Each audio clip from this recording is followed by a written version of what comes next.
ao mesmo tempo um pouco de ceticismo, pessimismo, não acreditando que daquela experiência, que daquele grãozinho de feijão misturado com água e algodão poderia sair alguma coisa.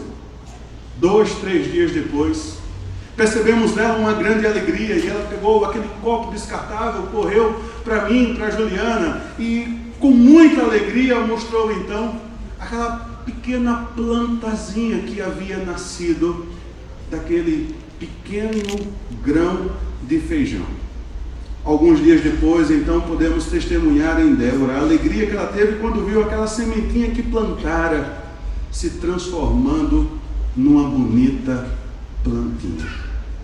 É interessante, irmãos e irmãs, percebermos que este contexto de sementes que no primeiro momento parecem ser insignificantes, mas depois elas crescem, germinam e produzem, tem a ver com a experiência do texto que lemos nessa noite, tem a ver com a experiência que a segunda igreja batista aqui de Itapetinga está vivendo neste ano, no ano do seu cinquentenário. A experiência que nós lemos, ela é narrada no Evangelho segundo Marcos, que de acordo com toda a tradição e também com alguns textos do Novo Testamento, João Marcos é autor deste Evangelho. E há uma condição no Evangelho segundo Marcos, no segundo Evangelho que encontramos no Novo Testamento. Ele é o mais curto de todos os Evangelhos, porque Marcos tinha uma preocupação de trazer a narrativa do momento crucial do ministério de Jesus, em que então ele entrega a sua vida e, portanto, se os irmãos perceberem, o Evangelho de Marcos já começa com Jesus adulto nos momentos finais do seu ministério. Embora não haja muitas afirmações diretas acerca do propósito com o qual Marcos escreveu o seu Evangelho, encontramos algumas indicações de que a sua preocupação fosse então trazer a verdade do reino à comunidade romana que vivia na Palestina.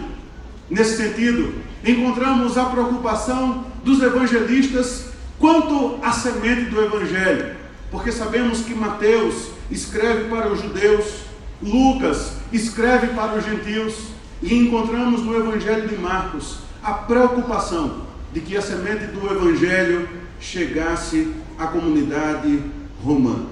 Por isso que então, irmãos e irmãs, encontramos no livro de Marcos o propósito de estabelecer que o padrão do discipulado cristão encontrado em Jesus tem autenticidade na mensagem proclamada e vivida por Jesus durante o seu ministério terreno. Por isso que Jesus, ele não teve somente a preocupação de ser o Messias, de ser o enviado, mas também ele tinha uma preocupação pedagógica em seu ministério.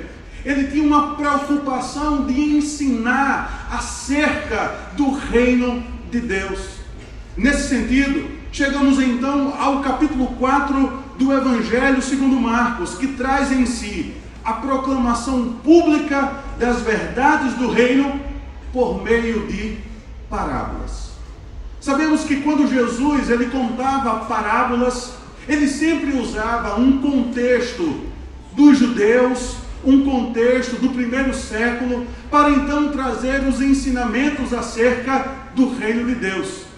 E podemos dizer, à exceção do final do capítulo 4 de Marcos, quando traz a narrativa de Jesus caminhando sobre a tempestade, que o capítulo 4 de Marcos é o capítulo das parábolas. Porque ele primeiro começa com a parábola do semeador, que mais deveria ser chamada a parábola dos solos, que retrata como que Israel reagiu frente ao anúncio da mensagem do reino.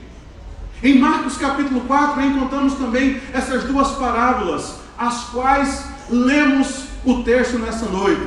Primeiro, a parábola da semente que germina. E essa parábola indica que o reino de Deus crescerá com a sua dinâmica própria até o tempo do juízo escatológico. É interessante, irmãos e irmãs, em uma noite como essa, em que estamos pensando sobre sementes, como que Jesus compara o reino de Deus. Há uma semente que é semeada, que é lançada, e este trabalhador vai repousar depois do seu trabalho. Só que de uma forma misteriosa, o que acontece com a semente? Ela cresce. Ela cresce sem trabalho humano, ela cresce sem esforço humano, ela cresce de tal forma que o trabalhador que a semeou nem sabe como que aquela semente foi germinada. Com isso, aprendemos algumas lições a partir daquilo que o Senhor Jesus nos ensinou. Nessa noite, estamos celebrando 50 anos de organização desta igreja. O vídeo que foi aqui transmitido falou acerca de algumas pessoas. Com certeza, o livro que será lançado também fará menção de muitos homens e mulheres que cooperaram com a história desta igreja. Mas nessa noite, ao pensarmos sobre sementes, ao pensarmos sobre o reino de Deus, é preciso sermos lembrados, irmãos e irmãs, que a igreja, ela nunca é fruto da ação do homem. A igreja nunca é o resultado dos nossos esforços. A dinâmica da igreja, a dinâmica do reino, a semeadura nunca é resultado daquilo que fazemos, daquilo que empreendemos. Lembram do contexto de Mateus capítulo 16, quando Jesus encontra os discípulos e pergunta quem os discípulos e as multidões dizem acerca dele? E então Pedro tem uma revelação e diz: tu és o Cristo, Filho do Deus Altíssimo. E então Jesus diz: bem-aventurado és Simão Pedro, porque não foi carne e sangue que te revelaram estas coisas, mas o vosso Pai que está nos céus. Por isso, eu te digo que tu és Pedro, e sobre esta pedra edificarei a minha igreja. Edificarei a minha igreja. Portanto, irmãos e irmãs, a igreja nunca é o resultado dos esforços humanos. A igreja só existe, o reino só existe, porque um dia o próprio Jesus estabeleceu nele a sua igreja. E por isso que essa semente cresce e germina sem trabalho humano. Por isso que essa semente cresce independentemente de quem a está semeando. Por isso que o reino cresce independentemente dos atores, das pessoas que estão conduzindo o reino. Porque a igreja está edificada no Senhor Jesus Cristo. Por isso que esta primeira parábola nos ensina que os resultados das sementes não nos pertencem. Os resultados das sementes pertencem a Deus. Esta igreja só está aqui por causa de Deus. Não é por causa da primeira igreja. Não é por causa da primeira igreja batista de Itambé, que plantou aqui quando ainda éramos distrito de Itatinga, em 1938. Uma congregação que hoje é a primeira igreja batista. Não estamos aqui, irmãos e irmãs, por causa de esforços humanos. Estamos aqui por causa da ação de Deus. Por isso que nessa noite é uma noite especial, sim, é uma noite de homenagem, sim, até porque a própria Bíblia nos ensina que devemos honrar a quem a honra é devida.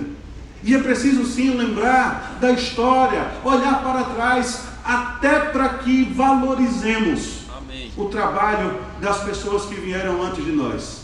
Porque, infelizmente, irmãos e irmãs, sofremos de um mal. Nos esquecemos muito rápido das coisas. E às vezes pensamos que a igreja só faz, a igreja só acontece, a igreja só cresce, a igreja só se desenvolve porque nós estamos aqui. Mas antes mesmo de mim, de você, antes mesmo de nós estarmos aqui, antes mesmo de nós existirmos, a semente do reino de Deus já estava aqui. Por isso que nessa noite é uma noite, sim, de agradecermos a Deus pela vida de homens e mulheres que labutaram em prol dessa obra, sim. É uma noite de homenagearmos aqueles que se doaram, sim. Mas acima de tudo, é uma noite de honrarmos o nome do Senhor, porque Ele é o Deus da igreja, Ele é o Deus da história, Ele é o Deus que carregou sobre si a edificação da igreja. Por isso, a glória não está nas pessoas, a glória não está nos semeadores, a glória não está nas sementes, a glória está no Deus que nos dá o crescimento. Lembram da dinâmica paulina de 1 Coríntios capítulo 3, versículos 4, 5 e 6? Porque dizendo um, eu sou de Paulo, e o outro, eu de Apolo, porventura não sois carnais? Pois quem é Paulo e quem é Apolo, senão ministros pelos quais crestes, e conforme o Senhor deu a cada um? Eu plantei, Apolo regou, mas Deus deu o crescimento. Glória a Deus. Glória a Jesus. Nesta noite estamos aqui celebrando 50 anos, porque Deus deu o crescimento. Amém. Estamos aqui louvando uma obra, porque Deus deu o crescimento. Esse livro só foi produzido porque Deus deu o crescimento. Portanto, não aos semeadores, não à semente, mas a honra, a glória e o louvor ao Deus que edificou a igreja, ao Deus que comprou para si a igreja, ao Deus que derramou o seu Filho, que fez com que o seu sangue fosse vertido em favor da igreja. Aprendemos essa lição com esta parábola contada por Jesus. É uma semente que é lançada, mas que de forma milagrosa ela cresce, sem resultado da ação humana. Porque a igreja não nos pertence, a igreja é do Senhor Jesus. Amém. A segunda parábola, irmãos e irmãs, que Jesus conta, é uma parábola também muito interessante, porque ele compara o reino com a semente da mostarda. E eu tentei aprender, tentei pesquisar sobre a condição da mostarda. Mas aprendemos com esta parábola que a parábola da semente de mostarda explica como o reino de Deus irá crescer e até mesmo atingir proporções universais, apesar do seu humilde começo.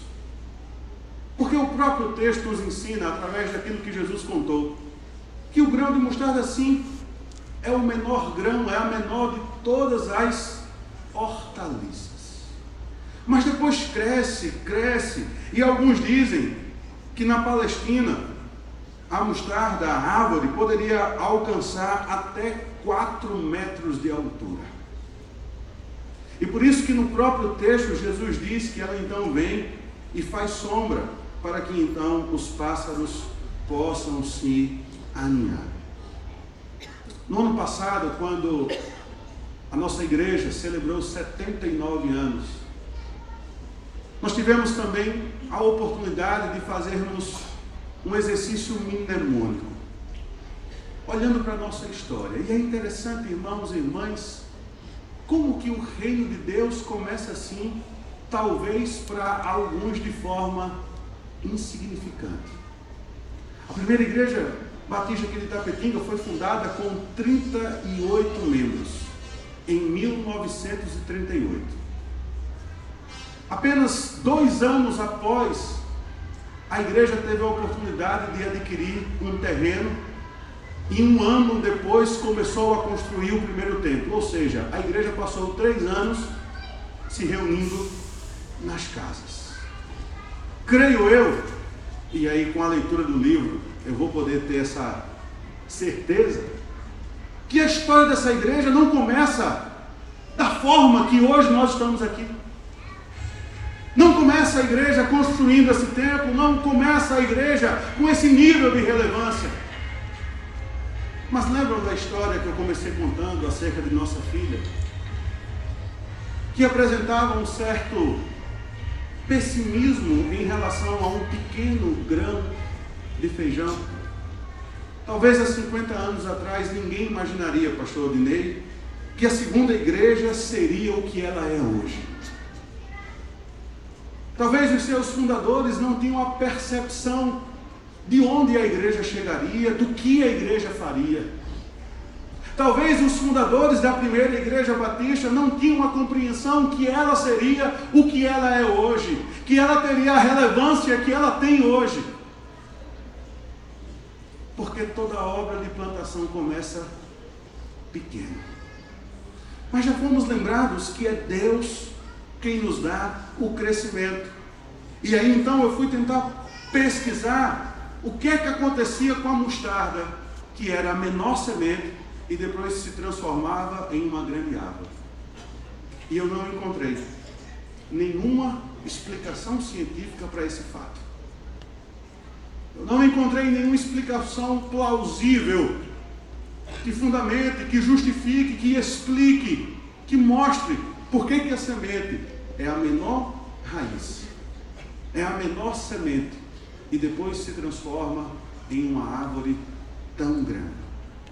No texto que escrevemos para o livro, há um parágrafo que diz o seguinte: esta parábola ilustra o reino de Deus, que, embora tenha tido origem insignificante, entre aspas, está em expansão no mundo e atingirá a sua etapa final na consumação de todas as coisas, conforme Paulo diz em 1 Coríntios capítulo 15, versículo 28, e Deus será tudo em todos.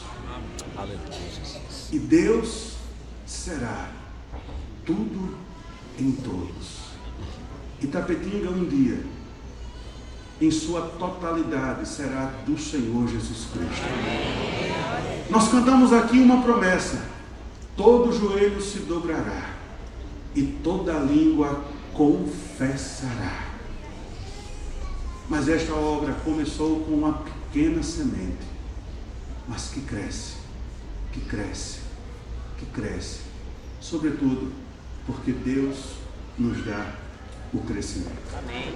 Irmãos e irmãs, membros e congregados desta igreja, você que está aqui de outra igreja, convidado, leve no seu coração esta palavra, mas lembre-se que as sementes devem nos motivar ao trabalho do semeador, porque é isso que nós somos, semeadores. As sementes devem nos motivar ao trabalho da semeadura, porque a glória, os frutos, pertencem somente a Deus, que as faz crescer. Confiados então nesta promessa, que possamos estar motivados pelos próximos 50 anos que virão, e que nos próximos 50 anos plantemos mais sementes, e nos outros 50 plantemos mais sementes, e quando o jubileu de ouro chegar, que continuemos plantando sementes, porque esse é o nosso